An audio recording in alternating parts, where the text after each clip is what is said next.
Hello, everybody. Welcome to the UnderClocked Podcast, where we talk about games and stuff. Last week, we had the wonderful Reaver from the ArmaNet Podcast, and now this week, we've been graced by the other co-host, and as Reaver said it, the other half, the better half, is I think he said. Well, I Oh, thought. did he say that? Because I was shaking my head when you were giving Reaver compliments, but I'll go ahead and nod yes then. I thought it was the other 70% of the podcast. But okay. Oh yeah, right. So the real ArmaNet Podcast host, Dagger, say hello. Hello, everyone. Thanks for having me. All right. And beside him is Viking, the gracious co-host of UnderClocked, and as always, you've got me.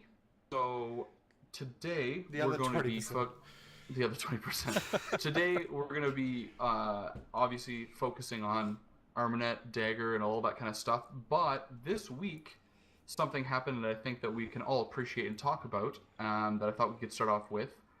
Contact. Yep. Oh, the new DLC. Right. Discuss.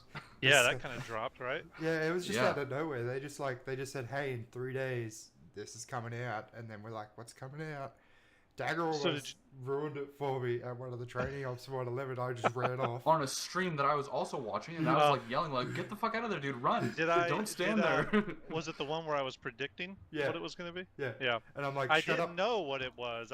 It was a real prediction, but there'd been enough clues dropped over the 2 or 3 days before that on the development branch of the game, which I'm on a lot, that hinted towards something.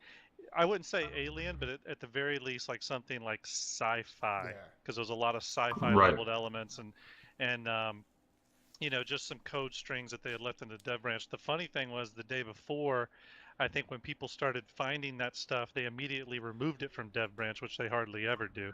But again, they always like to prep things because whenever they do announcements, it's usually like, 5 minutes later that the stuff is available on dev branch, which is kind of a really cool thing about Bohemia. So I heard about all of it getting taken out of dev branch too. I was like, oh, that's definitely a bit suspicious.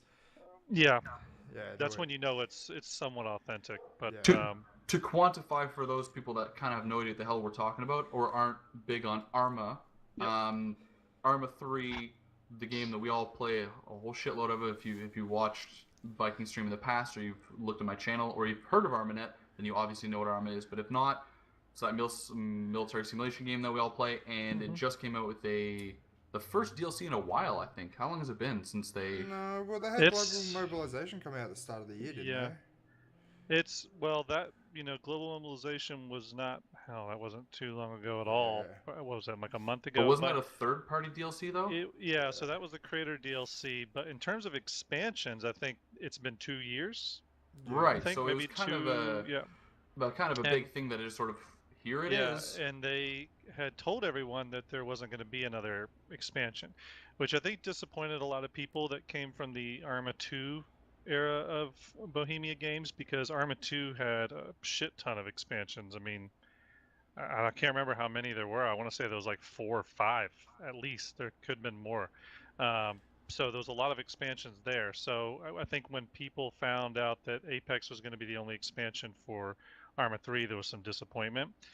So I think this was a big surprise to people. I mean, I knew it was going to be something strange because we're now 6 years into the game. Hell, maybe more. It's really? It's been a while. It could even be more than that. I think check the release date. Coop hasn't had it that long. He had it probably started last year. Yeah. I got it. I'd say 2 years ago, but then basically didn't play it. When did Apex come out? I think that was 2 years ago. So I got it when Apex came out, and I got like the Apex edition of the game, but then I didn't play it until probably the end of last year, like consistently. Yeah. So I mean, I think we're coming up on 6 years. Hell, maybe going to 7 years. September 12th, 2013. Yeah, I started playing Arma 3 during the alpha. I was actually part of the early access program thing that they had, and so for me, I started looking at it as like, well, the game's been out a long time. They're working on the Infusion engine, which they're using for DayZ standalone, and the Infusion engine they've already said publicly is going to be the engine that powers all their games moving forward. It's So a nice obviously, one of engine. those games is going to be ARMA. So for me, I was like, at the very least, and I don't have any inside information, but for me, the very least, ARMA 4 is at least in pre-production, if not farther along. Right. So I knew that any expansion that came out was going to be kind of a little bit off the wall and a little bit kind of different than like the normal stuff. It is. I was sort of, yeah, and it definitely is. I was sort of thinking or hoping it was going to be some sort of like civilian resistance kind of expansion, which they did for ARMA. No, actually, they did for Operation Flashpoint. They had a expansion called Resistance, I believe, and it was one of the coolest ones because it had like farmers with their hunting rifles and stuff. Right. Like a faction, you know. And I was hoping it'd be something kind of different like that, but I think my initial disappointment for the expansion, well, I wouldn't call it disappointment. It was just like, well, okay, that's what I thought it was going to be, and here's what it is. But once I got on Dev Branch and started exploring all the assets and stuff, again, I'm looking at it from a mission builder's perspective. For me, it's just a bunch of new toys to play with. You know, new map, new items. There's got to be 1,000 items. Yeah, didn't they say they added like 100 plus like actual props and stuff? And that's the thing is it's 100 plus props, but they never, the props category that they kind of categorize, I think, are only things like items. Yeah. I don't think they even take into account like parts and pieces of other things that you can use in missions. I mean, I don't know. When I pulled up the list, it was over 100. It was probably 500 things. I don't know. So you've been playing ARMA a long time, right? Since Operation Flashpoint, yep, way back in the day. Okay, so then I have a question for you because I was watching your. I didn't watch it on the stream, but I watched your video of going through the map and going through some of the assets and some of the buildings and things like that. And I noticed that some of the buildings and stuff that are new being put in, I've seen before in like DayZ and stuff, so they're not really like you showed like a police station that had like a spiral staircase. Yeah, I have been in that building in DayZ before, so it's not new. Yeah, so I was kind of made aware of that too. Some people had posted in the video, and this makes perfect sense now. I don't know why I didn't think about this. They, for the DayZ standalone, they had to take a lot of those ARMA 2 buildings and redo them and kind of create interiors for them because they didn't used to have interiors, a lot of those buildings. No. Right. They were, as a matter of fact, most of the houses in ARMA 2 for like Chernarus and stuff, they had no interiors whatsoever. I think it was like, you'd go into a town, there'd be like 2 or 3 buildings that you could enter, and that'd exactly, and like 20. So then some modders came along and made some interiors, and then Bohemia did the same thing. And then for the DayZ standalone, they like blew that out and like up-res the textures. They built interiors, and so someone on the video commented and said, "Well, they're using all those assets." And I was like, "Ah, well, yep, that makes perfect sense now." So right. But I'm glad they're doing that because. And I honestly, I hope they release the updated Chernarus map. Or Chernarus, or however you pronounce it. I hope they release that as a free map download for ARMA because, I mean, the best thing any business can ever do is to leverage their IP and continue to make money on it, or give it away for free to keep the player base activated. So, it doesn't matter if they're making this stuff for the DayZ standalone. If they can repackage it, slap some new narrative on it, make some new guns, throw those in, and create an ARMA expansion, I'm behind it. So those DayZ standalone buildings were not in ARMA previously. So they were only in the standalone. Is I guess the question. So no, I think they were in in just ARMA 2, but they had lower res textures associated with them.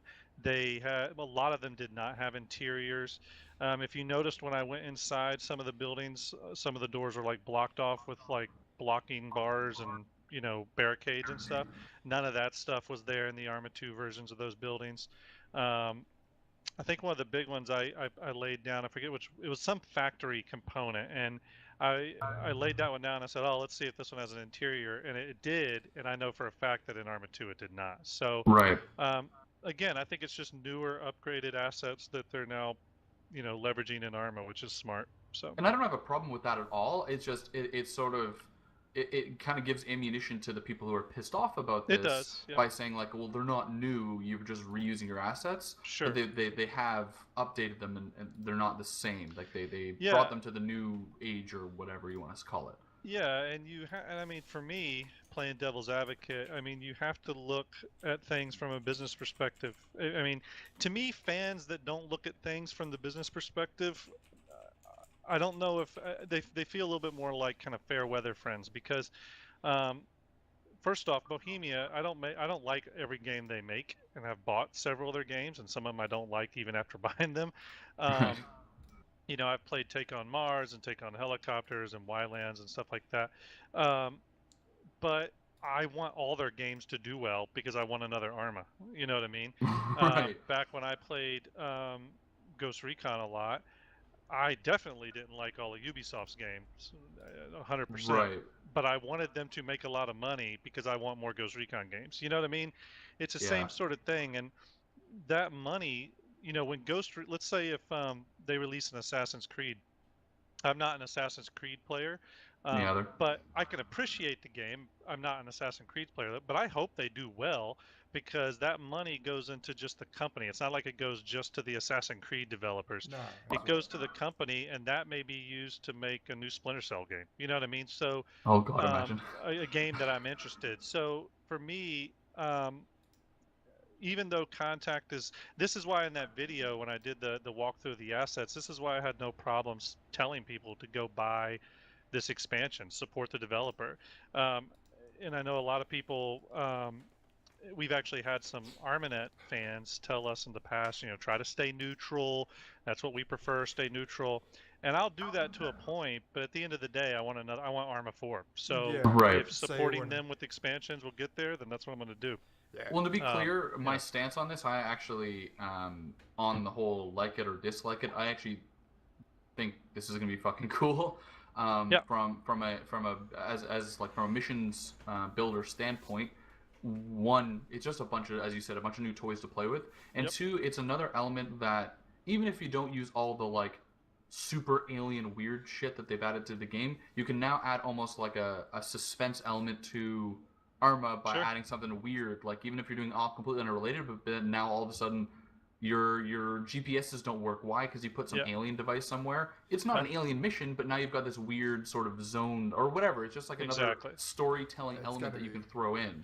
And on the technical side, with every expansion, and a lot of times with the DLCs, but especially with the expansions, they almost always add new like strings and new code into the game that allows new functions.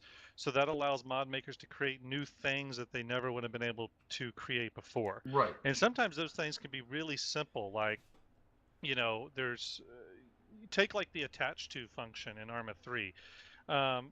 Before we had that, it was hard to get one object to connect to another object in Arma. You know, like if you wanted a truck to be able to carry a cargo box, right? That was technically hard. But now with the attach to command, which you can do right in Zeus, it's as easy as one click and it's done. Right. And now mods have been made from that, you know, towing tractors and a million other things. So, you know, there's a lot of stuff there. You see the best creations come out of that attached to icon. Have you ever seen there's a guy that does streaming. He's Lance Corporal Leroy, and I've talked to him before. He's a great guy, and he does a whole videos of just making attached to vehicles. Yeah. And like he gets the submarine and he makes a blimp out of it and adds like just shitloads of tanks to it for guns. Yeah. It's definitely we have something to look at. The 111 SOG, we have an unofficial mascot. I don't know if Reavers ever talked about it, but there's an unofficial mascot called, oh god, what's its name? I think it's Gargatron. Gargatron is this giant, like, robotic monstrosity, and he's made up of like there's like 3 submarines, there's 18 tanks, and he's huge. You know, we have screenshots of him, but yeah, you have a lot of fun with it. Yeah, but you can definitely see there's missions out on YouTube that have like people that just put like massive robotic people together, and like they've got arms and legs, and all they're made out of is like airplanes and fucking tanks and AA turrets and everything. And to me, again, it spurs creativity. for example, so 111 SOG is pretty, I would say, mostly serious milsim group, but that can get kind of tiring sometimes. And what we've learned over leading the group for so many years is, and even over different games, is that you do have to kind of let people have some like fun nights where they're not, on. And so one of the things I did, this is probably 2.5, 3 years ago, was I built a mission that had nothing to do with 111 SOG. It was I think it was called the Visitors or something. It's kind of funny because it's just like Contact now. But it was essentially a mission where a bunch of buddies go out, they're hunting in the woods. So it's like tents, four-wheelers, pickup trucks, hunting rifles, etc. Only gear that you would have if you went hunting. And essentially this massive event happens, this attack happens, and it turns into like a survival horror game, right? And you have to follow the breadcrumbs, and eventually you start seeing some weird lights in the sky and aerial phenomena and all this stuff. But it required a huge second mod pack just to accomplish that. So that was hard for a lot of our players because they were like, I don't want to download another 20 gig mod pack just to be able to run this Right. one mission. So honestly, the first thing when I saw them announce this thing was like, I'm going to redo that mission with these assets.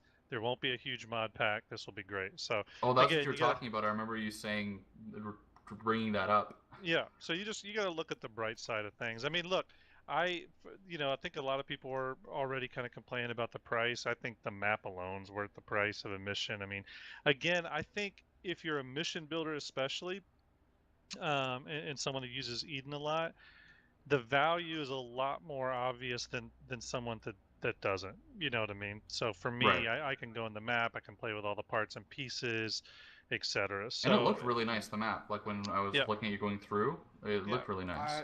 yeah. I So haven't looked at it in the dev branch, but I've heard people say really good things. I watched David Gamer's review on it on the yeah, DLC just to get some more info of like what he thinks as well. And he's got some good videos now and again on Arma. yeah, So yeah. I follow him. He's got some great content. yeah, so he talked about the map, and like the one thing that he emphasized was we get an airfield because in the last obviously DLC we didn't get one, and Yep. he's super keen for that. And I'm just like sitting there like, why would you complain about that?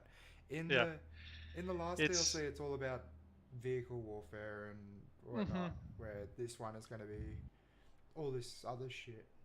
So and I think that's it. Is that it's all different strokes. So you get people that are like, let's say if it's people that are only ever interested in playing, maybe they're only going to play Warlords ever, and that's all they're going to play. Well, this probably does not interest them that much. But again, they have to look at it from the perspective of, does buying this and supporting this piece of DLC further my chances of getting another Arma or whatever it is they like? And this could apply to any game studio. It doesn't have to apply to Bohemia. but we all want. I wanted to touch on that point though, Mhm. because you were saying that them getting, or this DLC, the Arma 4 in your brain, it would make sense to be in like at least a pre-alpha state where they're starting it, right?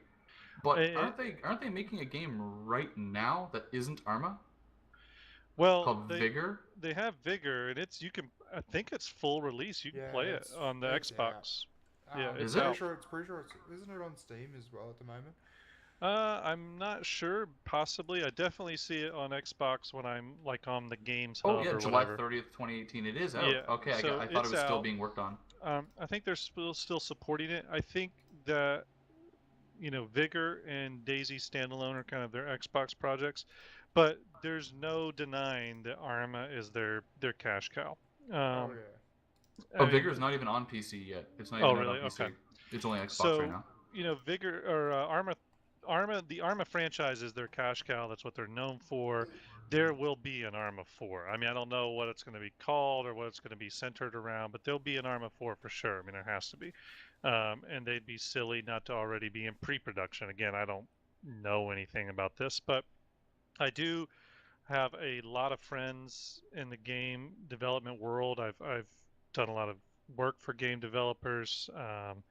And I actually went to school for game design originally, so I still have a lot of friends in that world, and I can tell you that games, the pre-production starts so early, it's crazy. One of my good friends actually, is one of the lead people at Bethesda, and he'll tell you that even when a project becomes openly known to be an alpha stage, they've probably been working on it for at least 3 to 4 years before that.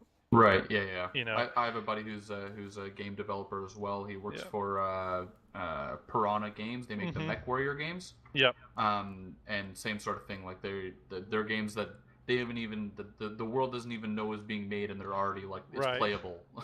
Yeah. Well, Mech Warrior is one of my favorite series from back in the day, by the way. Is it really? Yeah. Well, one of my really good buddies from high school is works at that studio making, like, he's currently working on Mech Warrior Online and stuff. Awesome. So yeah. I used to. There was a time when I was really big into mech games. Just so everyone knows, I have a buddy too. Do you? You have friends? Yeah. They're nothing special, but they're there. Yeah. I have a friend. I mean, he's homeless, but he's a good friend. You guys are just showing off, okay? Just take a step back for a second. Also, can I just say, Coop, are you drinking orange juice out of the fucking carton? It's Five Alive, but yeah. Oh, okay. What is Five Alive? Yeah, what is? This is Five Alive Peach Citrus. Oh. So it is yeah. So it's 5 fruits.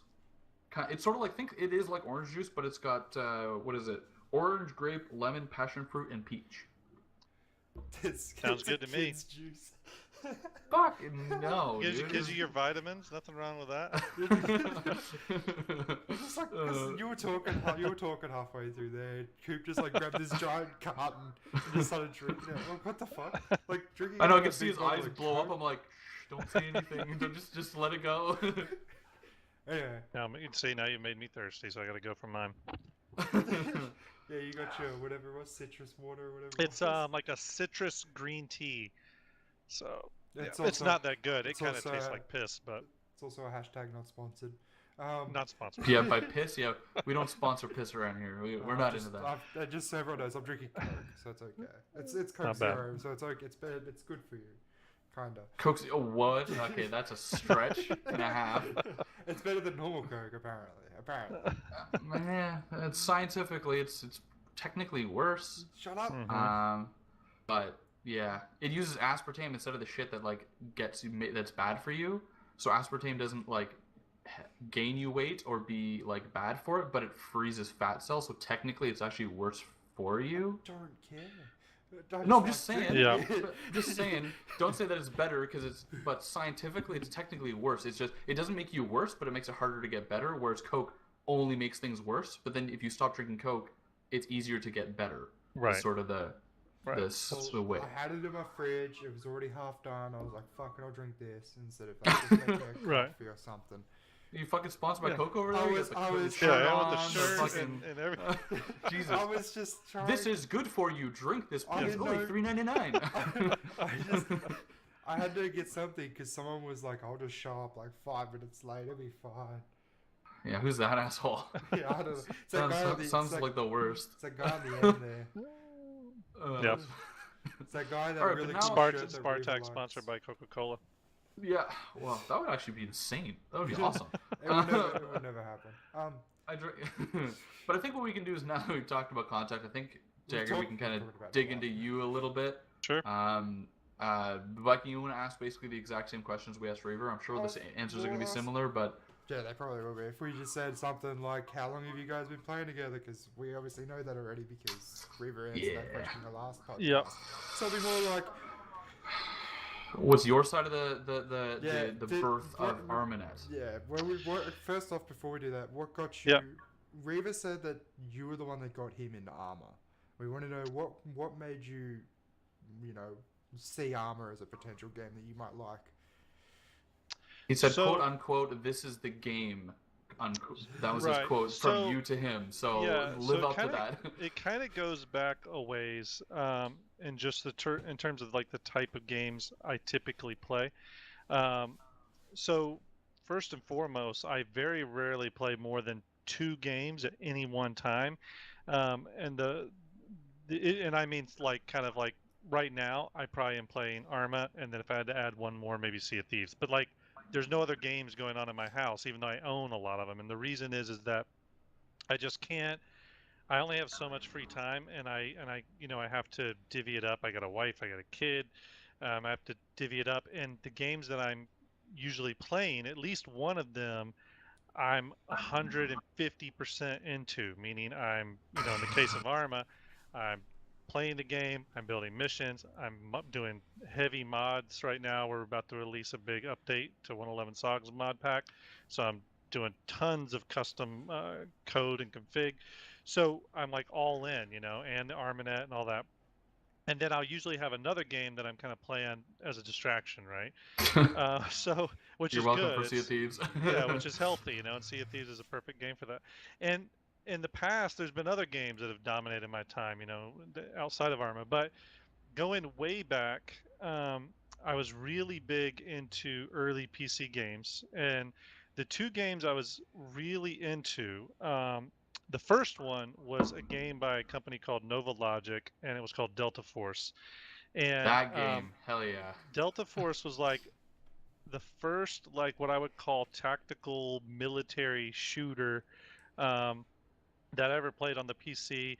And the big thing about Delta Force that I remember very clearly, and I remember thinking that this was amazing, was it was the first game you could really shoot long distance. You know what I mean? Like it was in that game, it was probably only 200 yards, but it felt like 10 miles, right? Right. And you could see people way out. It was 64 players online, and that was just unheard of back in those early days. And we're probably talking like 98 or whatever. 1998 you're right. Yeah. So going pretty far back. I was in college. I was that was my game. So then from there, I started playing games like Rainbow Six on PC. But back when you would pre-plan the mission, Yeah, you actually had to go in and pre-plan everything, and then you'd hit execute, and everything would happen. I so still have the hard disk of that sitting here. Yep. I used to play Microsoft Flight Simulator. I've always been big into flight games. So then Ghost Recon came along. I was already playing Rainbow Six, so I was like, oh, this is the perfect game for me. It's big outdoor environments like Delta Force, but it's the people that made Rainbow Six. So started playing Ghost Recon on PC. Really like that. That was definitely my game. It was only when it moved to console um, that I started playing. I think I started playing Summit Strike. It's probably Ghost Recon 2 Summit Strike. And it was definitely a different game. It wasn't, I don't think it was nearly as hard as the first Ghost Recon for PC. But it was a hell of a lot of fun. And you started to see this kind of like new wave of people that were trying to play the game tactically. They would like plan things out or talk before they just ran into battle. Right. And this was also the very early days of Xbox Live. So yeah. me and Reaver ended up in a lobby together, and we didn't know each other for shit, but we ended up on the same team, and that kind of started our gaming relationship.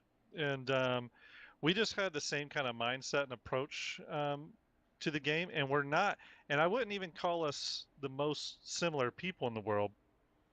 We have different personalities and stuff, but we've always kind of worked well together on things. Right. I felt like, and if anything, our personalities have changed. Back in the early days, I could be a real asshole, and he was a has that changed? Yeah, pretty chill guy. And now it's kind of switched. I feel like I've gotten a little bit more. Less of an asshole? Definitely I'd say switch. So Reaver's the asshole now. Less having that edge where Reaver takes up that duty now, and I mean that in a good way, because especially when trying to run a milsim group, there's got to be times if you're really truly trying to keep it legit and keep people on top of their shit, you have to have that person in your group. There's you need that person that's going to push everybody and critique everybody and do right. that. And I do that, but sometimes you have to kind of go hard at it. I hate to say, but at least the best milsim groups I've been a part of have had that person. But anyways, Cooper's after we too, don't worry. You always have to have that person. But we played Ghost Recon for a long time, and that was really great. And then Reaver went into the military, and I got heavily involved in my career and things we were doing, and we stopped playing games for a while. It was a few years, and then I started getting back into Operation Flashpoint. I had played it previously on my own on PC, and I knew it was really cool, but I did not play Armed Assault, which was their next game. I didn't play that at all. But Arma 2 I played pretty heavily, but I joined a couple milsim groups, um, but it was milsim groups that really didn't have their shit together.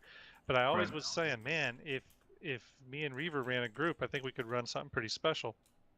Um, but the problem with Arma, and we talked to Bohemia about this when we interviewed them, is that whether you like it or not, Arma has kind of a high barrier to entry. You know what I mean? Yeah, it You does. need a good PC, and you can't just have a good PC. You kind of have to have a PC that's set up just right for it. You know what I mean? Yeah. And you have to. It's not a game that you can have like one foot in, especially if you're going to do modded Arma gameplay. You can't have one foot in it. You got to be both feet in. You got to Yep. be fully committed. So it's a hard ask for people, and so it didn't take much convincing to get Reaver to jump on board, but I knew it was going to be like a real investment of like time and resources and stuff. But Right. I was pretty certain that this was the game because it really had all the stuff we were looking for. And when he did come on board, I'm pretty sure Arma 3 was out of beta at that point. It was like a full release, if I'm not mistaken. Um, and we started playing, and I created this mission called Operation Jawbreaker. It was like a co-op, milsim mission. And I said, let's do this. And me and him, we didn't have any training or anything. We just played the mission, and we tried to play it milsim style, I guess. Right. And it was a hell of a lot of fun. I knew it would be. And then I essentially told him, I said, as fun as this is, it just gets funner the more people that you have. Yeah. Now, I'm sure there's an upper limit to that because it becomes this whole other thing. But I was like, once you start integrating 3, 4, 5, 8 people, it becomes something pretty special when all the parts and pieces click. So I think when I told him that, when I was like, this is the game that we were looking for, I didn't necessarily mean like the best game in the world because Arma's got issues for sure. Oh yeah. Being But- Arma but- is a catchphrase. So It is. It really is. But what I will say is that it captured the tactics of like Rainbow Six. It had the open world kind of combat of Ghost Recon. It incorporated parts of Flight Simulator or Yeah. aerial combat games. And me and Reaver actually, we used to play this game called Over G Fighters a lot on Xbox. I mean, we played the hell out of it. over what is it called? Over G Fighters. It's like a fighter jet game. We'd play that shit for hours. And I think it was for Xbox, if I'm not mistaken. Reaver can probably correct me on that. Yeah, but- 360. yeah. And it had every game that we like to play kind of All in it, one. so to speak. But even on the flip side of that, me and Reaver have spent, if I had to name one other game that has dominated our lives for sure, I mean, I'm talking, I don't even want to know what my playtime in it is because it's probably obscene, would definitely be World of Warcraft. And the good thing is that Arma has aspects of an RPG in it. Yeah.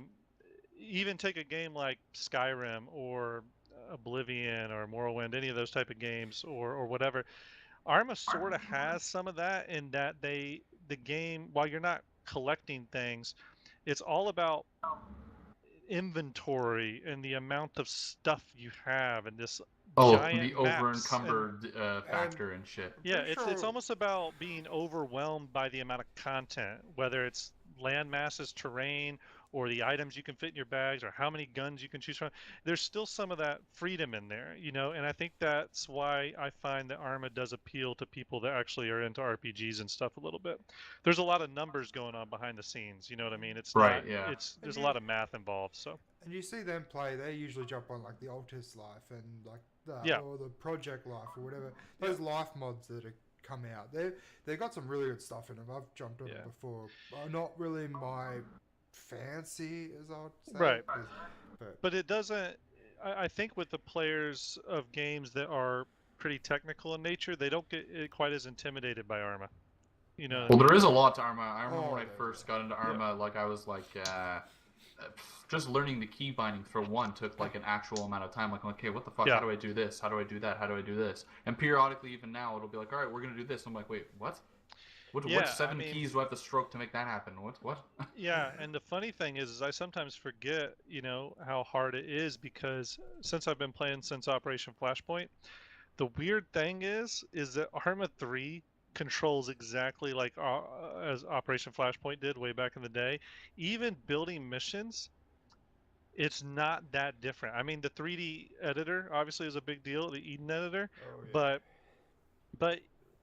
the core concept of how you build missions, how you set triggers, how you do all that linking and syncing and all that stuff, it's the same as it was Operation Flashpoint, which is why I've been able to adopt it, because I've technically had 10 years of Arma 3 experience now. Right. When the next one comes out, though, you know, I'm a little concerned. Sorry, Buck, I don't have a guitar at all in my house, so he just like everyone has a guitar in their background. I've got this chord. Like just you could string that really tightly on something and that's for one bass string. That's for my VR. Okay. I don't really want to. For when you're having virtual furry sex with your weeaboo friends. That's you. That was the first time you played VR chat. That was you all over. What do you mean? I'm picturing you as a la Lawnmower Man in like a full body latex suit with like a sensory overload sort of experience. Is that your VR setup? Are you sure? I have full body tracking. No, he's naked. He's just naked when he does it. What do you mean? It's a full nude experience, right? Yeah. That's totally it. I get it. That's totally what I do. Dude, me and Vike played VR chat, and it was like, you got it. It was a very weird experience. Really? Well, for me, it's normal because I think I've put in over 100 hours into that game so far. But Cooper, my first like 3 hours was like, what the fuck is going on? Like, whoa. And it was funny because he's like, do you want to have like what are they called? Not models. You can get custom avatars. So it's like, do you want your avatar to be a girl like every other fucking guy in this game? I'm like, no, that's fucking stupid. Like 20 minutes later, I'm some female character from some game, and he's like, I told you this was gonna happen. I'm like, I went in Rome, bro. I don't know. And we went into a random world where there was just random people. I didn't even know them, and literally like there was probably 10 guys, and they're all in female avatars. That's VR chat for you. And talking about like weird shit, like there's like some anime chick with giant fucking titties that are like have their physics move like more accurately than anything else in the body. Right. And Vike's like, oh, come over here. I'm like, oh my god, really? This is what I'm doing. And an inordinate amount of code was supporting those breasts. Exactly. He wanted the virtual reality experience in VR chat. I gave him the virtual reality experience in VR chat. That's literally the boobs were literally a clickable seat for your avatar because the character was huge. Wow. So I was sitting in the super physics-based boobs of a giant anime character, and I literally like I'm pretty sure I was like, this is content. This is why I'm here. Yes, this is what I'm here for. You can go probably check out all that adventure back on Cooper's YouTube channel. Yeah. But it was just like I don't know what I expected, but it wasn't that. Like I don't know. It was just I've seen so many videos and stuff, but you sold me. I'm gonna sign right up. That's gonna be Dagger's third game in his list. Yes.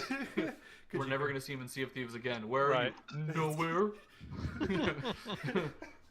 Yeah. His wife tries to come in. Why is the door locked? Don't come in here. Right. Don't.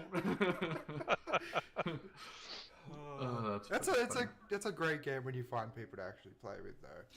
Like I have a lot of mates in there who make their own custom avatars, and like the details that they go into is great, and they make memes out of them too. Like they just have fun with it, and there's just got some great stuff. God, it reminds me of the time when one of my mates came into my ARMA server as a full nude chick. I won't say any more on that. What? That's what Buck just said. Well, oh my god! I haven't done you know what? I haven't done anything VR yet. I've at work. I'm actually working on some augmented reality stuff, some AR stuff. But AR is pretty cool. Yeah, but I haven't got to mess around with any VR. I think the new didn't they just release a new headset like that's even more upgraded now? Was it Yeah. HTC or somebody? The Yeah, HTC HTC Pro something. 2. Yeah. It's like whatever it is. It's apparently it's not as good as the first one though. Oh, That's what I've heard. So I'm kind of in that position where I was like, well, I'm not going to buy the first round of gear because I'm going to see how it goes, let them work out problems. And now I just find myself in that place where I'm like, well, I Should've don't bought the know when first I one. should jump in, but sometime in the future. Well, as you can see, So have you ever used it at all? Yeah, have you used virtual reality? So I teach some classes at the art college here, and the students were working on their thesis, and a lot of them did VR stuff. And Right. that school has has a really nice VR setup. So I've used theirs. I've checked it out. I got to mess around in what game was it? I think Skyrim, the Yeah, it's VR good. Skyrim and stuff. So I I've had checked that. it out, but not long enough. I don't feel like I've done it long enough to feel like I'm like immersed into the world. Right. You know what See, I mean? my goggles are right there. Yeah. Oh yeah. There you go. Mine are somewhere in my room here. Yeah. I have the HTC Vive, the first one, the very first one that came out. Cost me a pretty penny to get it. Don't get me wrong. Plus $700. But it's been for me it's more like 1,200. But but I guess you got it when it came out, right? yeah. Well, this headset here was $900. You can buy it now for like $250. Yeah. Oh wow. But I got it like day one, right? So like I've had Yeah. it for So, years, but I found that I've put most of what I've spent into that VR headset with the other VR games that came out. Like my favorite still, and it's been out for ages, is a hot dog horseshoes, the hand grenades. Literally, you don't do anything other than shoot guns. And the guy that makes it now, actually, people that make models, like they send them to him and say, "Do you want to put this in your game?" And he goes, "Yeah, but I'm gonna tweak it a little bit just so it like suits the game." And Right. like, so there's so much content still being added, like so many different guns and stuff. Just that's all it is. It's just you're shooting targets. There's Yeah. nothing. well, so like I as I said, I spent a shitload of money on this, and at the time, of course, I'm like, okay, I guess we're doing this.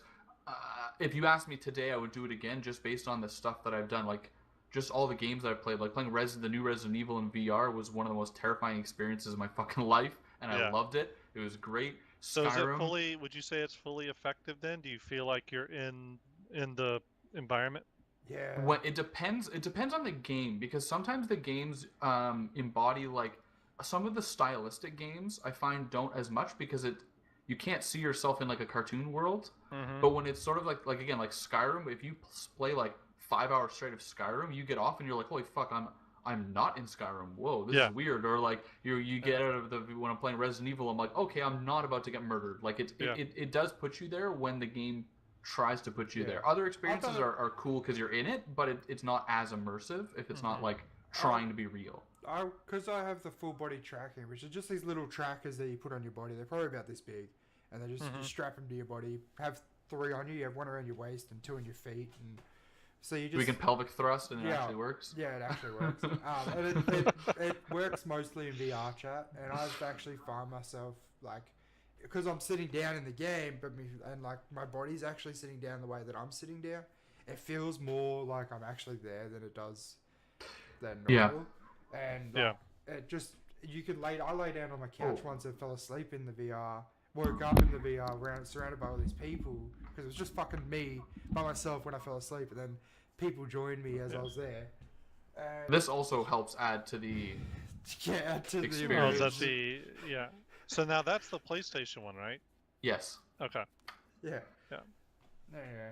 Now, can you play any PlayStation game in VR? It's only So you can play any PlayStation game in VR, but if the game doesn't support VR, you use the same camera angles, but it's like your entire screen now. Yeah. Right. So if you're playing, like a good example is Monster Hunter World, because what happens is when you go into VR, when you put it on the VR, it's not a VR supported game. So when you turn your head, it doesn't turn with you. It's almost like you're in a movie theater playing your game. Yeah. But it puts the camera at your character, so when you're fighting a giant monster, you actually get to see how big they actually are in comparison to you. Would you say it's like Track IR then, essentially? So if I turn my head, Yeah. the you view can Yeah. changes, but the screen, You can. the static screen doesn't. Okay. This is cool. Correct, yeah, so it's like You that. can actually use the HTC Vive as a tracker for like if you're using like track IR stuff, you can actually. Sure. And I don't obviously Can you really? have it. Yeah, apparently you can. So you just have it like if I have a cap on, and then I set it on the cap, you can still use it as a tracker for your head. Okay. You just need the track. Oh no, because I guess No, you don't even. No, you don't even need that. Yeah. You just need a webcam, and it just tracks that piece of equipment. And because I feel like I would love to play like Red Dead with the like track IR ability. yeah, You know, Right. I don't know if I necessarily need the entire VR experience, but I would love to in any game where there's like a lot of vistas like that, and it's all about your environment. I'd love to be able to like just look constantly turn my head and look around. Well, and with a VR headset on a non-VR game, that's how it works. Well, Okay. I've played Arma in VR before. It's a little program you have to run. There's a couple of programs you have to run for it to actually work. You can't play online though, which makes it like totally useless to me. Right. Well, because if I could play it in real life, like as you guys were all playing a mission, I could be in the VR playing it. That'd be cool. But Right. obviously, so I used it a couple of times, and it is just so hard to get used to. It took me like probably half an hour just to get used to where the keyboard is on the desk. Yeah. So Right. I'm looking around, and then I've still got to turn around and look behind me to see if there's shit behind me, and then turn my character around, and it's like it's not really working. It's Yeah, I played Monster Hunter World. I played Battlefield 1 with the VR on. That shit was insane. Like it was like just because the game's fast paced and just shit has explosions and buildings collapsing. Like, and again, it's not when I turn my head, my whole thing doesn't change, but it is that sort of here's my camera so I can pan around. It makes it more difficult almost because instead of the screen being here, it's like right there. You have to search for things. Yeah. Well, exactly. So, and I played a sports game like that as well, just again, so I could kind of like focus on something as opposed to having to look at the whole screen. Like, I don't give a shit what the stands are doing. Like, it almost makes it so you can choose what part of the screen you care about. Yeah. So that's why I like to use Monster Hunter as the example, because when I'm standing there in the game, I'm like, oh, that monster's huge, but it's different when I'm looking up going like, holy shit, like, this thing is actually huge. If I was standing here, this thing is massive, and I can actually see that to scale now because I put these goggles on. Yeah. Exactly, that's cool. And I mean, again, I think that to some games, sounds like Monster Hunter. I think definitely, I felt like Skyrim, at least when I played it, the ability to be able to do that, I think, affected gameplay in a positive way. You know what I mean? Because again, you're seeing the entire creature and stuff. You know, you're not getting that old RPG trope where you're fighting the big end boss, but all you ever see is its toenail. You know, you can actually take in everything.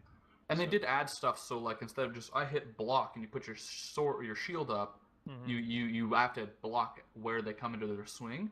But also added a lot of cool elements because like in Skyrim the game, you click a button and you do this like it's like a night assassination. Like if you creep up on somebody, you're not detected, and you click like whatever it is, square or whatever, on a sleeping enemy, you basically just slit their throat and they're dead. It's like an instant kill.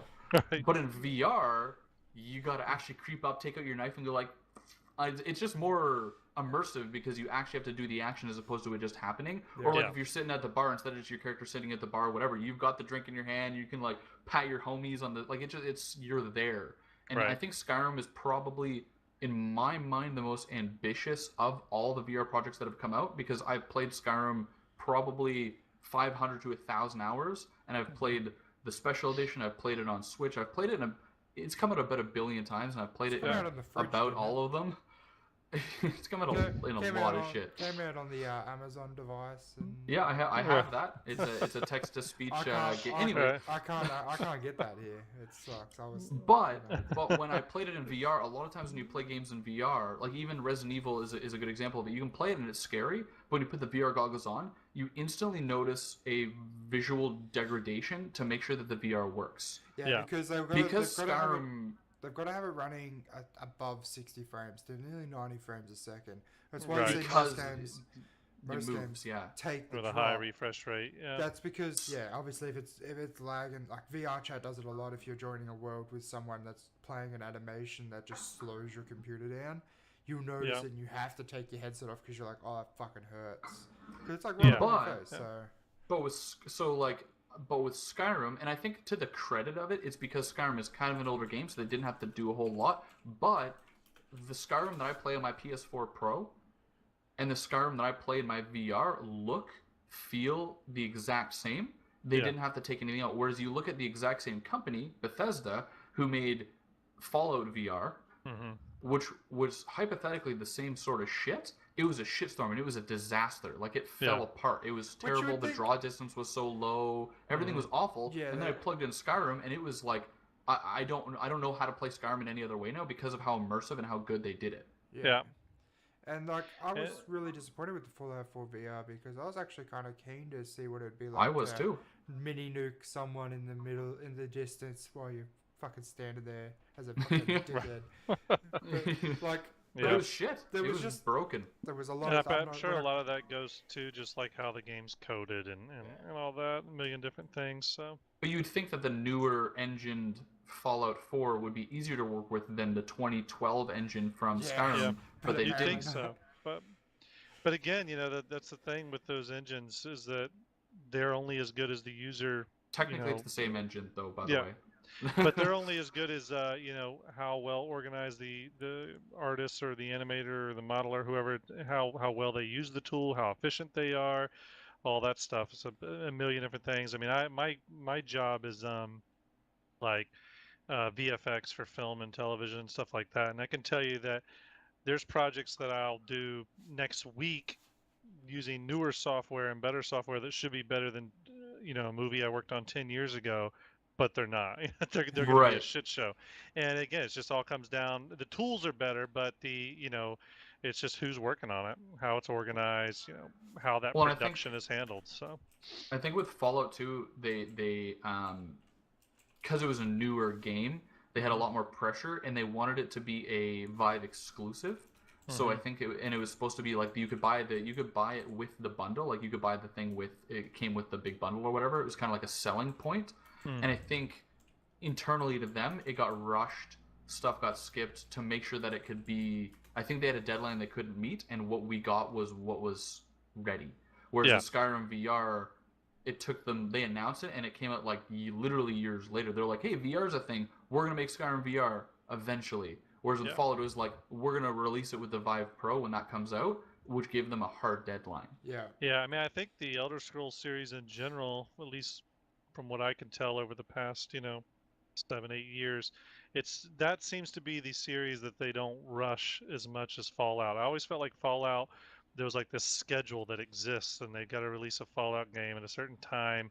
I don't think this has anything to do with it, by the way, but I always thought I always had a theory that maybe it had something to do with like the licensing rights or something, or distribution rights, and how that worked. But they own Fallout. They totally and own all the it rights now, right? So there was 8 years between 3 and 4. Was there? Wow, Yeah. I didn't realize it was that long. It was 8 years. They had New Vegas. I think maybe it's just between, because it gets released. Yeah, maybe it's because it gets released on like a lot of platforms, or there's all it gets re-released a lot. There's like the anniversary edition, the collector's edition, the collection that you get all the DLC and add-ons. Right? So yeah, it feels like it constantly is coming out. But to be fair, Elder Scrolls is like that too. Like think about it. Skyrim came out on the PS3. I owned it on the PS3, the PS4. Then I owned it the Pro edition, Special Edition. Then VR, then Switch, and then Alexa. For fuck's sakes. Yeah. They released the game like 9 times. Yeah, you're absolutely right. Now that I think about it, it seems like a lot longer. I feel like maybe it's just because I don't know why. Actually, it feels like Skyrim released. When did Skyrim release? Was that like 5 years ago or something? Yeah, that was a while ago. Oh no, Skyrim was literally like I was in high school when that game came out. So okay, 2011. 2011. Wow, shit. Yeah, okay, right. So we're pushing up 8 years now. Push out another sort of version of it like every year or two. Or it gets because it came out so it came out on 3 and 4. Then when the PS4 Pro came out, they came out with like a special edition that enhanced it to 4K graphics. Yeah. They have it for Switch. They have it for VR. They have it for PC, and that didn't come out at the same time. And they have the talk-to-speech adventure Skyrim for so they have 7 versions in the last 8 years. Yeah, it's crazy. That version didn't come out for me. No, I'm being serious. It was a joke. It was sort of a joke. Like they used it to because they were making a joke. Yeah, they were saying like, "Oh yeah, you guys make fun of us for Skyrim coming out all the time." It was like a mock commercial, and then at the end he's like, "By the way, we did actually make that. It's a real thing." Of course, but it's only in America. Speaking about leveraging your IP to make more money. Yeah, really, yeah. Hey, Bohemia, Bethesda. I You know. guys even sound similar, man. Like, Yeah, there's 2 versions on PC. But we're talking about Bethesda and that too much. My favorite. I watched a video with Farside the other day. We watched the Fall of 76, which is done I by, saw that. I which watched is a that. guy that did. His name's Internet Historian. I recommend watching it. It's like half He's an great. hour of the best time of your life. It is so funny. I'll have to check it out. Yeah. It's good. We won't watch it on the But it stream shows a 'cause lot is of the half an hour. actual Yeah, but reason why Fallout does. 76 kind of fell flat. Yeah, Sure. he researches it and goes, this is why this stuffed up and this is why this stuffed up, and he shows you everything that's going on. But he makes it like it's funny, and he has so many videos that are like that. He blew up really quickly, that dude. He did, yeah. Yeah, you watch. I'll have to check it out. I think he's only got like 30 videos out in the past 2 years. Oh, I didn't even think he has that many. But it's not important. He's given very few videos. Yeah. But Definitely watch it. It's blowing up. It's like at 6 million views or something already. Oh shit! Yeah, I'll check it out. Yeah. I don't. But see, on the devil's advocate side, 'cause Fallout 76 A good fell idea, flat. bad presentation. Yeah. But I don't even know. I don't. So I'm a pretty big fan of the Fallout series as a whole. Like when Fallout 76 came out, for example, I took the week off of work and I played it all fucking week. That's all I did. Like I was all in. I had literally I was in the pre-alpha testing with Bethesda. Like I had to sign NDAs and shit to couldn't talk about the game. Like I knew this whole thing was coming through and how it was going to be. So seeing it from kind of it just stands up to when it was released, seeing the community, it was hard for me to be able to say what you guys are expecting is not what's coming. But but I think a lot of people didn't like it, not because it was garbage, but because the expectation of what it was supposed to be. Like me knowing what it was coming from months ahead of time, when it launched, I was stoked and I played it all week and I still play it periodically. I actually enjoy the game, but it's because it was exactly what I was expecting, and my expectations were where it's at. I wasn't expecting games the fucking now moon. evolve too. I mean, it's it very rarely is the game that releases the game that you're going to be playing a year from now. Look at No Man's Sky, right? Exactly. Yeah, No Man's Sky. That's a game that I've now repurchased on It's really PC, good now. and it's really, really good now. It is a really amazing game. Yeah. Except I liked it. I liked just- it when they it came take a while out, to but I get there now. knew. Well, I liked it when it came out, but I knew that it was lacking stuff. Yeah. But it's funny because 2 years later they didn't had think it'd be the lacking. next update or whatever, Yeah. and it was the game that they were promising 2 years before. So Yeah. they released. I think Red Dead Online is going to be that same type of thing. Yeah. I've heard rumors already that it's starting to Kinda feel shit. better and stuff like that. So I think there's a lot of games like that. I mean, Arma was like that too when it first Arma came was out. like It was there was nothing. They didn't have anything, and They it just felt had like the a vanilla half a game. assets, and Yeah. that was it. And there wasn't that many of those. So you have to. I feel like with a lot of games now, there's a patience factor. Even take a Rockstar game. They're a company. So I used to talking to to- the bloke, it's someone Rockstar, when will VR stuff be affordable? I said never. Yeah. I used to work right underneath Rockstar in Manhattan, and I always thought they were kind of interesting company because they would put so much effort into a game, like a lot of game studios, and they'd release it, and it would be so good. But even a company like Rockstar, with their massive coffers of money and all that, they can get one part of the game right, but still the next part's going to be a 2 or 3 year, right, yeah. patience, inducing, wait fest, so like with Grand Theft The Auto heists. 5 the was heist. amazing, but Grand Theft Auto Online took forever. Same thing with Red Dead. And you would have think before Red Dead came out, people were going, "Oh, it's going to be great.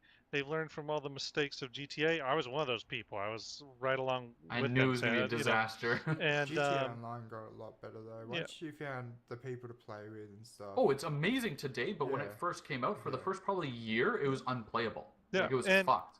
And if in our conversations with Bohemia, that's why they really heavily stress that Arma, whether this is marketing or not. I don't think it is. I think it's pretty legit, but they never call it like a game or anything. They call it a platform, and you'll find a lot of companies calling it that now because Or like a it's- service. Yeah, because it's going to be an investment for them over, I don't know, however many years, 5 to 8 years or whatever. And, that investment is something you almost got to sign up for and be a part of, or, You know, Well, and you're going to be Destiny is a constantly good. disappointed. The Destiny is a good thing of that, where they come out with Destiny 1, whether you like it or hate it. Again, I personally love the fucking game. A lot of people hate it. I love it. Yeah. But when the first game came out, Bungie was like, just so you know, we have the funding. Destiny is going to be a minimum 10-year franchise. Yeah. Buckle up. Yeah. And for some game franchises, people are going to be, they're going to have, kind of that first impression thing where they play it or they experience it and they're like, done with this shit. I'm never going to play it again. I'm like that with some games, and then some games, for some reason, I'm a lot more forgiving, and I will stick with. And I don't know, why I do that sometimes with games. Destiny's a perfect example. That was a game where I totally played. I bought it for day one, I believe. I bought it because. Yeah, I was a big Halo fan, obviously. So made sense. I was like, of course, this is going to be a great game. And after about, 2 weeks of just not really liking it, I never touched it again. I mean, never opened it. Even Reaver had told me, oh, it's gotten better. Or he may have told me Destiny 2 was better. I can't remember. But either way, I just was like, well, I even knew. I was like, I'll never play this game again. And, it's unfortunate, but I get like that in my mindset. I'm sure a lot of people do as well. But then again, there's other games that I'm like super patient with, like No Man's Sky. That's a game that I bought yet again, So I was like that with Dark Souls. I dropped that. Yeah. I played Dark Souls 1, got really angry at it, and I'm not one to like slam my shit or get angry at games. I threw a PS4 controller straight at the ground in anger, and it broke one of the handle things on it. And I looked down and I was like, that controller costs more than this game. Fuck Dark Souls. I'm never playing any of these games ever again. And I've never played any of those games again. Yeah. So, I mean, I don't know. It's just, I think that's kind of the thing with games now. And as I've gotten older, especially at 40 years old now, with my limited time, I think that's another reason why I have to pick a game that I feel really confident that it is going to be good, and I stick with that game and I don't deviate very much, That's why we don't put Arma down. Yeah, don't put Arma down. But even Sea of Thieves, if you use that as an example, when me and Reaver, it was funny. We called each other up one day. I think I was leaving work, and we both asked the same question at the same moment. We said, hey, you want to try out Sea of Thieves? And we had never talked about it before. We just both randomly had this idea one day. And we played it, and the whole time we were playing it, we were going, I wish it had this. I wish it had that. It was a little empty to start. It felt they've added it. Yeah, but I straight up knew. I was like, this will be a great game. Yeah. This will be a great game. I just knew, So I never felt bad about buying it. Even though I stopped playing it for a while, it still felt like a solid purchase. So, when he said that he was starting to play it again, I was like, I don't really have a burning desire to play it right now, but I'll play. And today was my first day playing in quite a while. And I'm sure now I'll start playing it a lot again. It's just that type of thing. We did like a Skull Fort, and we did some stuff. We talk about Sea of Thieves nearly every single time we have a podcast. We do. We talked about it last week. We talked about it the week before because it's gotten so much better. Me and Coop have obviously played it a lot. And if you haven't seen our adventure, go check it out on Coop's channel again. Yep. Another shout out, #promo. Hey, we did one for Reaver last time. We did one for Reaver in one of the games. It's funny. I don't know if you watched that part, but you're like, oh, hashtag promotion, Twitch Reaver, and then you're like, oh, he's gonna cut that out of the video, and I just put like, no, I'm not. I remember that. And then I think Reaver was talking about that a couple of days later, still after getting that out. But there was magic. But did someone say magic? Don't bring that up. God damn it, Reaver. Don't say magic. We'll start talking about Sea of Thieves and magic are like the two things that we just never. It's like a staple of our podcast. We always talk about it. I don't understand how it always gravitates. It doesn't matter who's on. Doesn't matter what we're talking about. Someone's like, so yeah, I saw a pirate movie, and we're like, so Sea of Thieves, right? Like, it's just like complete. Like, I saw a magic trick, and I'm like, hey Coop, I got this new card the other day for the magic. Exactly. But if we're gonna talk about actually something, we're not talking about magic. Added. No, not magic. In Sea of Thieves, they updated it. No. You can grab people out of the tentacles with the harpoons now, and they fixed a bunch of shit. We actually did the first tall tale with Dagger today. He hadn't done any of the stuff, so we went and did him with that. I did the first one with Reaver and his wife as well, just to get them started on it. Well, and then we got Dagger started today. Yeah. It was the first time I played the game on a mouse and keyboard too, so it really took a while to get used to it. I have always played on the Xbox way controller. Better. Yeah. It's funny this week. So I played it like only on Xbox for, like I have a lot of hours. Like I probably have a couple hundred hours into Sea of Thieves, and I would say 98% of it or 95% of it was on the Xbox, and I never played it on the PC. And I got the Game Pass for the Xbox Game Pass specifically to play Sea of Thieves on the PC to see if it would be a difference. My Game Pass expires in 2 weeks, so what I did is I brought my physical copy of Sea of Thieves to EB Games, traded it in for credit, got a gift card, an Xbox gift card for the exact value of the Sea of Thieves, came back and bought it on the PC, because when you buy it on PC, you also have it for the Xbox. So I basically spent like an extra $20 to get it for both, but I did that like literally Thursday. I was like, no, this is going to expire, and I don't give a shit about anything else in the Game Pass. It was literally just for Sea of Thieves. It was a test to see if it was worth the switch. I'm like, I gotta do this. I got it. So like Thursday, I rebought Sea of Thieves. We have to do it one day where we get like 2 or 3 ships going, because there's enough people that play it that actually. Now there is. I didn't realize there were so many people. I thought it was just us, and then every time we talk about it, someone's like, "Yeah, I play Sea of Thieves," and everybody seems to say that. Reaver came to one of our podcasts a while back and said, "Hey, I play Sea of Thieves. Hit me up next time." And we said, "Sure, download it." Took 2 weeks to download it, but hey,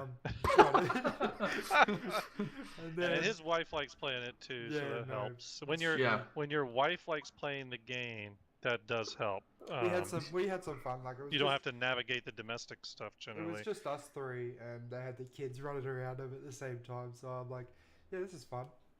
I'm pretty sure there was a poopy disaster today during Reaver's. I'm pretty sure there was feces somewhere. Yeah, see, my wife does not play video games at all, so generally my playtime is limited when the family clocks out for the night. Yeah. Right. You just don't sleep? Same with a lot of people. I really don't, no. Out of boy. Yeah. I want to get my gaming in. I'm going to get my fix. I have to. I try to explain to my wife, I'm like, this is like how I stress relief, you know?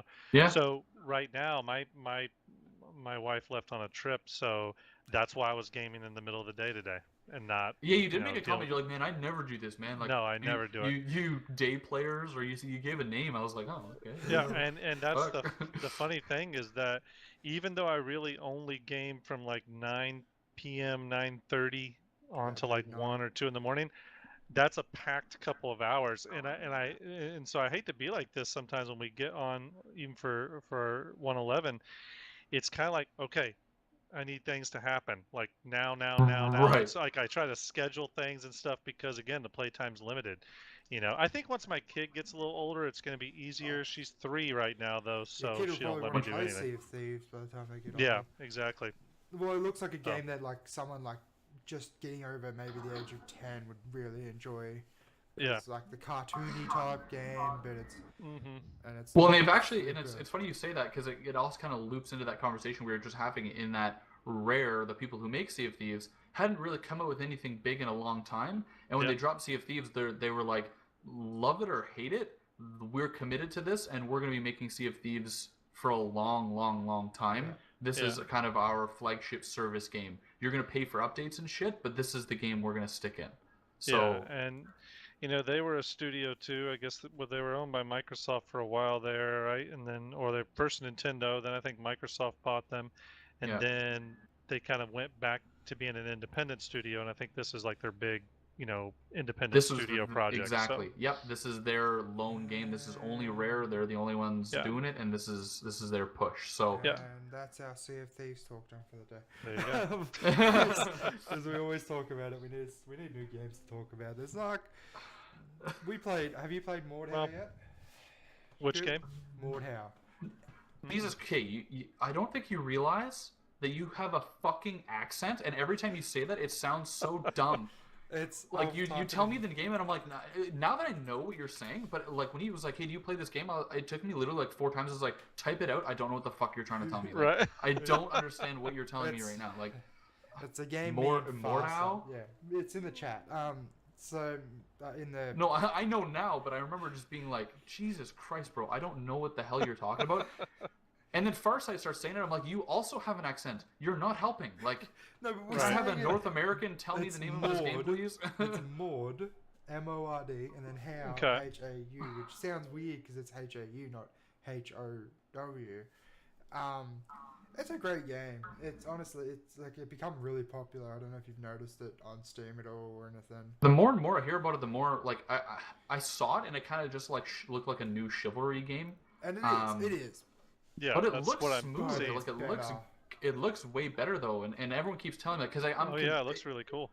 I'm like it's a full product priced game, so I'm kind of like, do I really?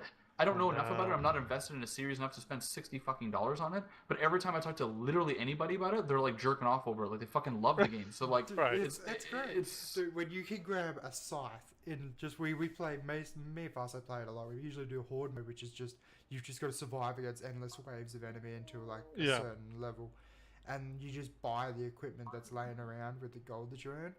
But you can literally you get a scythe, which is just what you'd use to cut wheat and shit back in medieval time, and you can cut people's heads off in one swing.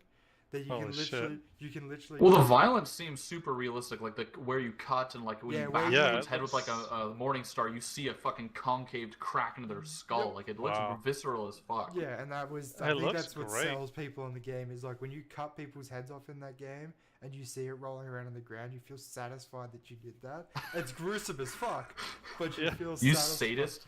But when you get a scythe and you just swing it to the left and you just go like that across 3 people and you cut all 3 heads off, it's the most satisfying feel that you just did that in one swing. And I think that you kind of mentioned it, like with it being a full price game. I think honestly that's another big reason why I don't play tons and tons of games anymore. Is just that like pay for the investment. I have such a well, because every company kind of treats these games as like these platform investments that they're gonna work on for 10 years, and you need to be along for the ride. Now it sort of does feel like you're paying, $60 to be a beta tester or an alpha tester in some way. So it has to really be a game that grabs me for me to be able to spend any money on it nowadays. Well, that's why I'm having a problem with this, because it's like it's cool and stuff, and everyone keeps telling me it's great, but like it's not something I was waiting for, or I was anticipating, or whatever. Right. It's kind of like, so I'm wrestling with that $60-$70 purchase. Am I going to play it enough to make that worth it? Which is why, I just told you about, I know we're not going to talk about Sea of Thieves, but about that whole like buying it and then bringing it back. That was because I was so on the fence about buying it that it was on sale. The physical copy was on sale for like $40. So I'm going to buy this to see if I care, because I don't know enough, and I'm not going to spend the $60-$70 to buy it brand new. But I have the opportunity to try it basically for cheaper. Yeah. But if Sea of Thieves was at full price, I don't know if and again, I love the game and we talk about it all the fucking time. I don't know if I would have gotten it if it was full price at that time. Yeah. Which it's almost a barrier for some people in that sense of like, imagine that Mordau game was $30. Your consideration on buying that game, I would have bought it already. Mm-hmm. Yeah, if it was like 30 or if it was like $35, I'd be playing it with you later today. You know what I mean? Like it's hard to swallow that $70 pill when you know that the juice, the meat and potatoes of the game is 8 months from now. Yeah. Yeah. And some of these games too, it's like I have to look at, do I have the time to invest? Like, am I 100% sure I have the time to invest in it? DCS, Digital Combat Simulator, was a game that I actually really like, and I would play the hell out of it because it's like the Arma of jet, flying games. I'd play the hell out of it, but but it's not cheap. I mean, each map is like $60, and then a single jet can be like $100. That? Hang on. So if we go to the DCS store on Steam, I was just like, even though I know this is a good game, I know it would be fun, I cannot pay that amount of money because it would mean I'd have to stop playing Arma because I only have so many hours in the day, Right. It's not, and that's the sort of thing. It's not even necessarily about the money. Like, I've got $70. I'm not going to go hungry because I buy this game, but it's about the cost investment ratio on buying the game. Like, is it $70 worth? So here's DCS. DCS is a free-to-play game, but because you're buying all the planes and stuff, there are 66 different add-ons to this game, where you get planes and maps and stuff, and like campaigns and stuff. The total amount for that in Australian dollars is $2,699.04. Are you fucking kidding? For all the DLC that comes with DCS. And it's really I think it's centered around the amount of detail. I mean, like, for example, I think their F-14 or F-18 module just for that jet, just that one piece of content, that one jet is so detailed. It's probably the same amount of data and work time to develop it as like a full-scale Skyrim. Right, I'm sure, like, it's crazy. it makes sense, but yeah, it's but hard to swallow. learn those systems, you know what I mean? To even learn those systems, it's like you can't play that game for like an hour a week. It's just not going to happen. It's our Arma, basically. It's a full commit, you know? Yeah. So, but how long that game? Don't forget, it's also been out since 2013, and I would definitely get more into. It's a VR game, so I'd love to get into it more. Yeah. But I need to stop playing Arma. Stop playing. Right. Just stop playing. Quit your job. I need to get. Yeah. I would have to personally get a joystick and stuff to play it because in VR. Yeah. Do I have all that shit? Trying to use, I have it, but it just won't work on this for some reason. Oh shit. But there's a lot of games like that though. Like there is. EVE Online is another game. Oh god. Like that, and I actually really like technical games. That's I think partially what attracts me to Arma and a lot of RPGs. I love that stuff and like the depth. But again, I can only really commit to one at a time because they're just too much. Well, EVE is so much to swallow, man. Like you start it up and you're like, this is a second life for me now. I would start going back into Elite Dangerous if it worked. For some reason, my Elite Dangerous has just fucking destroyed my computer for some reason every time I launch it. But I loved it because you could sit there. I have a joystick and thrusters for it, and fucking because you can play it in VR. And when you play it in VR, it is a completely different experience. And I can't play it normally now because I've played it so much in VR. And that's just... Well, it's like me in Skyrim. I can't go back. Yeah. So, just like... Because obviously, going back to VR, in the perspective of things, the VR makes some games better and some games worse. For Elite Dangerous, it makes it better because you are just this guy sitting in a chair, which is fine. You're not doing really anything other than flying. But then you also need, unless you memorize the fuck out of your keyboard, you need a joystick and shit like that. Do you not get motion sickness from playing a flight game like that? I don't get motion sickness because of other games that I play that are just used to moving around a lot without actually moving in real life. Well, I don't have a problem with that. Like Skyrim, I'm standing in spot. I'm not actually moving, and I can move around the world perfectly fine. I play the fact that you're like upside down, but in real life you're not upside. Like I played Eve Valkyrie, which is like a space game. When you've got to remind yourself that it's space and there is no up and down. Yeah, but it fucks me up because I'm sitting when I can feel gravity coming down on me, and it's the locomotion. My brain is telling me that I'm sitting in a chair with gravity, but I'm upside down, floating backwards in space. Yeah. And it doesn't really affect me, but I noticed that it's only happened on this one game, Eve Valkyrie, the like space fighting game. But I realized after that I was playing it, I took the headset off and I felt fine, and I kind of stood up and went to go walk, and I was like, ooh, I feel weird now. Like I didn't feel sick, but I felt like almost uncomfortable having gravity or whatever. Like you know what I mean? Like it was weird. My body hadn't like clicked back into reality yet. Okay, when you're talking about it that way, for the first time that I actually played it, I took the VR headset off and I had to actually sit there in my chair for probably a couple of minutes just watching a YouTube video. Like I just gotta relax there. You gotta recenter yourself back into the reality. I died during a flight combat against tons of other ships, so I was like, okay, I'm gonna have a break now. So I took off my VR and I'm like, okay, just sit there for a moment, because when you're playing Elite Dangerous, you are spinning around a lot, and you're you might be looking at one object here and following it, but your ship is still moving, makes your body feel like you're moving. And there are times where you are moving around a lot too, because you're just you're sitting there and you're just like, well, why the fuck am I moving? I'm not actually doing anything. Well, that's they have the thing. So some people get motion sickness from the fact that you're sitting on a couch or standing and you're using a joystick or a con or whatever you're using to move forward, but your body's not moving forward. That is one type of thing that people in VR get, but you overcome that quickly if you use VR semi-often. The flying thing is something that takes a little bit longer to get used to, and that is actually the exact reason. Like, locomotion is actually the name of it, and it's this thing in your ear that kind of gives the equilibrium to your body of motion. So like, it's your spatial, like, you know your hand is right here because this sort of, I know where I am in space and time, and when the message is going to your brain telling you that you're in fucking space, but when you reach out, you're holding your jug of Five Alive, it fucks with your perception a little bit. You know what I mean? But it's that's the reason as to why that is. It's the locomotion disassociation, but it's a weird thing that I'm sure as humans we use VR in AR a lot more. Yeah. I'm sure we're gonna get used to that. Like, I use this thing. I think it was Microsoft actually. It was like a operating system like Windows 10 AR though. So you're sitting at your desk, you have a screen in front of you with like your computer, but you have these like goggles on. They kind of look like just like ski goggles almost.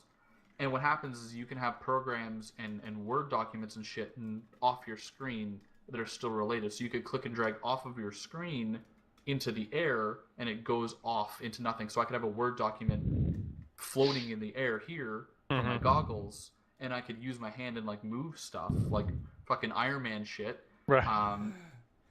But it was really cool because that's what it reminded me of. Like, I wanted to throw something out, so I literally grabbed it and just did that into the garbage can, and in a garbage can of the program. I'm like, this is insane, and I was able to use that through my work. So I thought that was really cool, and I think the more and more we get pushed into that sort of direction, because I feel like we will, it's far less. That'll go away. The negative side effects to us will probably diminish as we use them more often. I just want Arma 3 to work in VR, okay? I just want to be able to sit there and hold my gun like this with the controllers and just shoot people like that. Yeah, like that. Well, you never know. Arma 4, that may be what's in store for us. If that isn't a thing in the future, I would be very upset. It would work. Arma 4 VR would be... But they've got games kind of like... They have this game called Operation something. I have a lot of games called Operation with something on the end of it. Right. It's okay. So it's a VR game that really reminds me of something like Counter-Strike, but it's a lot more tactical because it's a VR game. It's not the one that is exactly like Counter-Strike. It's its own separate thing. But it's really tactical because you're like in it, and when you die, you're just done. Right. There's a lot of games like that. But it's really fucking cool. There isn't a whole lot for the PlayStation, and it's a PlayStation VR game. This is why I'm sitting here going, I don't know what the fuck you're very. I think thinks you're very descriptive about this game. Okay, one sec. I will get a name. All right, here. When you get a name, we're gonna sit here and just chill out and just. I typed Operation in my, because I've made YouTube videos on it before, and I typed Operation into my thing, and all of the fucking Arma ops that we've done showed up. Dagger Spitfire is another member of that 80. I would say 80% of what ArmaNet is, just to be, you know. That's okay. Who's this Dagger nerd? Wow. That's Spitfire. I'm used to it. I'm used to it. Well, I guess Spitfire's been on the podcast before. What is ArmaNet? What is ArmaNet? What is ArmaNet? What is ArmaNet? It's a podcast about Arma on the net. What a shitty answer. Release it on the net. That's probably the best answer. That's better than what we even did. No, it's a show. It's a show about Arma and the community, and it's honestly it's done because we like playing the game. If we didn't play the game and enjoy it, I probably wouldn't do the show. So they kind of go hand in hand, and they, the kind of the love for one kind of fuels the other, so to speak, I guess. So, and it's allowed us to kind of get ingrained in the community a lot faster than just, through other methods. Don't you guys have a big interview coming up soon?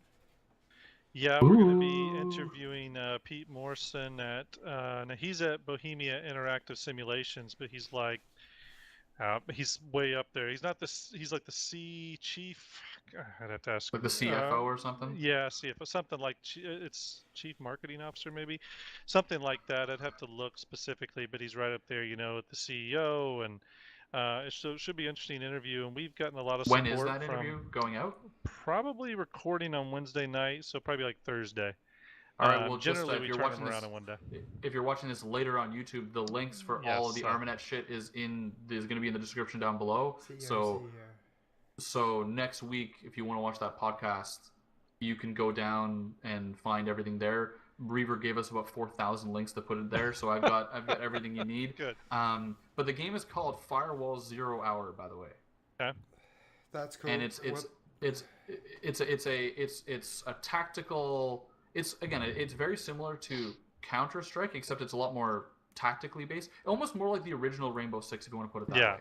Yeah. So put it like Rainbow Six with a Counter-Strike backdrop where it's like 6v6, you die, you're done, there are rounds, one's attacking, one's defending, but it's a lot more tactical, and it's a VR, and then when you've got something like this, it's a lot more immersive. Every time you pull that out, all I can think of is like back in like really long time ago where you go to the arcade and you shoot the fucking screen with it. And like, but it actually really helps. It feels it instead of just holding because I have the sticks there, I'm pointing at it with the gun, but it feels way better with this. Reaver pointing at the real thing. It doesn't have operation in it at all. Okay, fuck off, guys. I know. Also, it doesn't. He says it's co-CEO. Co-CEO. Okay. Yeah. So he's like I said, he's one of the guys that originally founded it.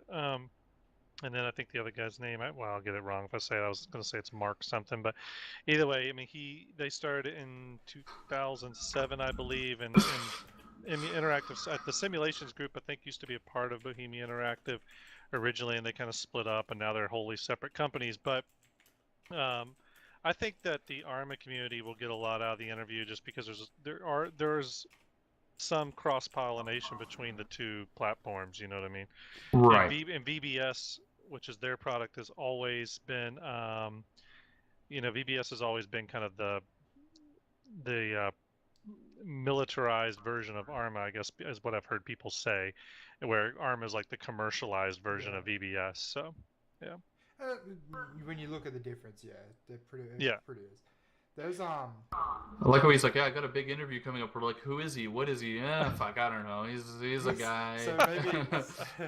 And at any given time too, and hats off to Reaver, because Reaver handles a lot of the scheduling stuff. But at any given time, we are talking to at least 3 or 4 groups. It could be a Milsim group, it could be a modder, could be someone at Bohemia, but we're talking to them, trying to get it scheduled. A lot of the ARMA community is overseas, so getting them on our time and all figuring out a time that works for everybody to record, it's a lot of effort. A lot goes into it, and that's why sometimes it takes an extra week or 2 longer than we'd like for an episode to come out. But I feel like we're putting out a lot of content. We've been putting out more video content. It's been slow, but again, there's only so many hours in the day. So. Links are in the description for all the shit he's just talking about, by the way. So, but not in the Twitch description. Sorry. No, in the YouTube. This is for the future people. You plebs watching right now, no, you're not important. This is for the later guys. Yeah, but we have a lot of cool ideas on things that we want to do for the show that are just kind of different, that aren't stuff that we can turn around a little faster. So, we're thinking about doing maybe. Kind of a Blue 4 versus Op4 Zeus, just AI battling out, placing bets that's or something. cool. Just doing fun, silly shit like that is easy to turn around, but so there's always like content coming, because content generation's hard, and quality content generation's even harder. So I know. Look at Viking, dude. Yikes. Yeah. Coming from the guy who puts a video out every day. Yeah, I don't know how you do it. I really don't. But I'm also old, so. Yeah, but it comes from a lot of different stuff. So, like, let's just say Viking and I play Sea of Thieves for 4 hours, let's just say. And we do 3 of those Tall Tale quests. Well, that's 3 different videos. So I'm not going to make one video out of that. Yeah. Or, like, tonight, for example, we're going to be doing the podcast with you right now, which is going to come out on YouTube later. Then we're going to go to do an op. with Spartak, and then after that, whoever sticks around will probably play something. Yeah. There's 3 videos right there. Yeah. So in one evening, I kind of, you just need to, like for me, for example, when I open any game, my recording software also starts. So I don't not record anything, and if something happens, I just make something out of it. So as long as I'm playing stuff comes out. Sometimes it ends up being a lot of the same game coming in a concession because of that, but yeah. And I think for me it's always been a little bit, since I'm at least in our Milsim group, since I'm the primary mission builder, I feel like you're the my 90% of the group is what you're saying. well, God, his percentage is just raising every time. You know, luckily 110%. Well, luckily I have Reaver to handle a lot of the kind of like rallying people or the organization, the 10%. and all that stuff that's equally important. But the mission building, though, it is a huge time sink, and I feel like when I do get on, there's almost this responsibility I have to all of our members that, like, okay, we need to have something to play, you know what I mean? So there's a little bit of pressure that's involved with that. I'm like, making sure something's ready, and I feel bad sometimes when we'll play like the same mission for like the 3rd time, which is why, again, I build all my missions with a lot of like random shit in it. But it's a lot. So to remember to record and to produce video content and all that on top of it. That's the hardest part. The hardest part is after the recording, is editing it and putting it together. Because again, we might play 4 hours and I'm going to make 3 videos out of it. But I'm not just going to cut from the beginning of one mission to cut at the end. I'm going to cut that hour into 12 minutes or whatever. And a lot of times I'm like, it'll be 30 minutes into the mission. I go, oh, damn it, I should have recorded this. I don't even think about it. I don't even think about it at all. So. Yeah, I've missed opportunities that way. Something cool will happen, and I'm like, "Fuck, I should have recorded that." So I just got in the habit that, like when we do our ops, for example, before I even open TeamSpeak, I haven't even opened Steam yet. I hit record. Yeah. So I don't worry about it. That's because with Spartak, they have a conversation where you might, you personally on YouTube can cut and paste that in there, but when it comes to me recording on Twitch or streaming it, I can't do that. Because some people in the group like to have conversations about stuff that I can't really record. So on YouTube, I get demonetized. On Twitch, he gets banned. So, and I don't mind being demonetized. So I'll leave in those really awful jokes because they're funny, but they're bad. Whereas we kind of have to get that out of the way before the op starts, because once it starts, the Viking can get in trouble. Yeah. Yeah, well, and I mean, luckily though, when it comes to me, especially in regards to Reaver, Reaver really handles all the Discord shit, I do the Twitter posts, but he answers all the messages and stuff and handles a lot of that too. I just can't keep up with everything. So that's why I think me and Reaver have been able to successfully, and again, not just ARMA, this has been in other games we've played too, but I think that's why we tend to make a decent team, because the stuff he likes to focus on is the stuff I don't like to focus on, and vice versa. So it, to run any sort of community, as it's a lot of effort, man. It can turn into a full-time job. You're running 2 communities really, and that's why you needed more people. You can't do it by yourself. Well, you can't do it by yourself. So I think what we're gonna do is, as our op is going to be coming up very soon, we're going to start wrapping this up. But the question that was posed to you is, when can we see a Spartak 111 SOG combined ops mission? Well, that would be really cool. I think we need to find out what 111 SOG's role would be, what your role would be, and this is the funny part. How we homogenize that mod pack. This is the funny part. I've actually been meaning to get in touch with both of you about this, that me and Farside have actually been like kind of already putting a theory out there already of what to do. We talked about it for a bit, and then I just said I need to get in contact with Dagger and Reaver about it, so we can talk about it later if you get time or not. Yeah, I mean, the biggest thing with any combined op is the mod packs. Yeah, and that's what we've been looking at too. We've been looking. The good thing is that I kind of been working on it's not done yet, but I've been kind of working on an all-in-one small, lightweight 111 SOG mod that would just be our essentials that we need, and it's not very much. It's just a few things. Like clothing and stuff. It's like 2 clothing options, a couple, like 1 or 2 rifles that we tend to use, because a lot of our members like to use the Honey Badger, and A couple of other little items. It's not much. I'm trying to keep it like around, the 200 megabyte mark, something small Right. and digestible, that we could do more combined ops, because we've had members in the past that have been interested in that. And as we've met more groups, the conversation naturally does pop up. And Right. with the size it of your gets group, difficult. with the size of your group, it's great. You could go into like a really big group's operation, Yeah. and you could be like a role playing your side of it. So like, Yeah, we would love to do more of that. say you joined like a group that's like giant group, massive 50-man group, but then you've got your like 6 people that is like a role playing side of the group. Yeah. And I have some experience with that when we had a previous version of 111 Saga, when that kind of came to an end. In the interim, when no one was around, I actually sort of acted as a freelance pilot for other groups who needed one. Still with the 111 banner, basically? Essentially, I just called it the 111th Air Wing, and it was a small, lightweight mod pack. It was about 400 megabytes. It contained some helos and some loadout stuff that I really wanted to use, but I didn't even need it. I could have flown the normal helos, because everyone uses the same ones generally. Right. And I did a lot of freelance flying for groups. It was usually groups that were in the member range of like 5 to 25.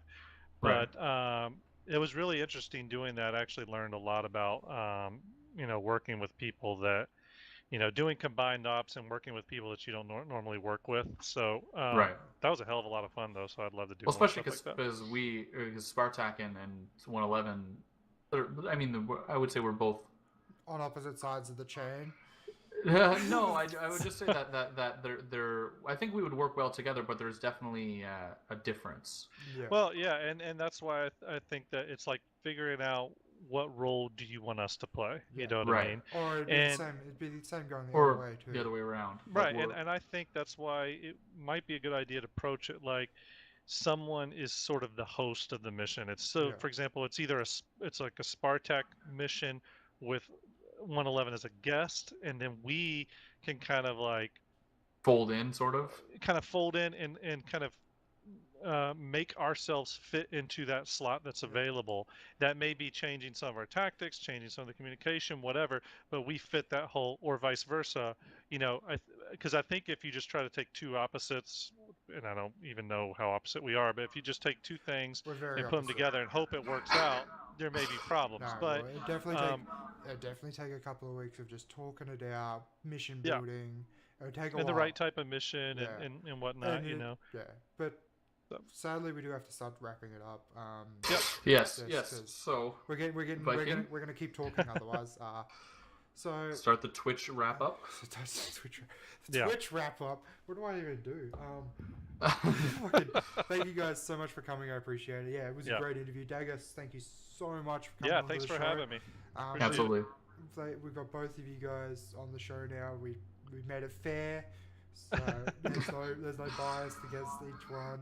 You're both great, both of the ArmaNet guys. Awesome. Yeah, absolutely. Definitely go check out the podcast. You guys are up to what episode? What on your podcast? If you include the previous ArmaNet kind of library of shows, which I do, I mean, we're somewhere up in like the 40th episode or something like that. So you got plenty to listen to on your trip to and from work, whatever. Yeah. So go check it out. All the links will be in YouTube description for Cooper. And thank you so much for coming on. Yeah, appreciate it. Thanks for having me, guys. And for the future people who are watching this in the future, hi. Thanks for watching. I hope you guys had fun. If you see anything else on the channel here that you like, you could throw a like on there and subscribe. All the links to Vikings Twitch, ArmaNet, everything. As I said earlier, Reaver gave me the salad of links to throw in there. So if you want to find out about anything or about anybody who's been on this podcast, you can find it in the links down below. It was really good having you here. I'm glad we could get you both in there. And I hope that if you're watching it now, I hope you guys have a good evening. If you're watching this in the future, I hope you guys have a good day. And as always, we will see you in the next video, podcast, stream, or whatever is next for us. Yeah. All right. Cool. Thanks, guys. See you later. Later, dudes. Gators.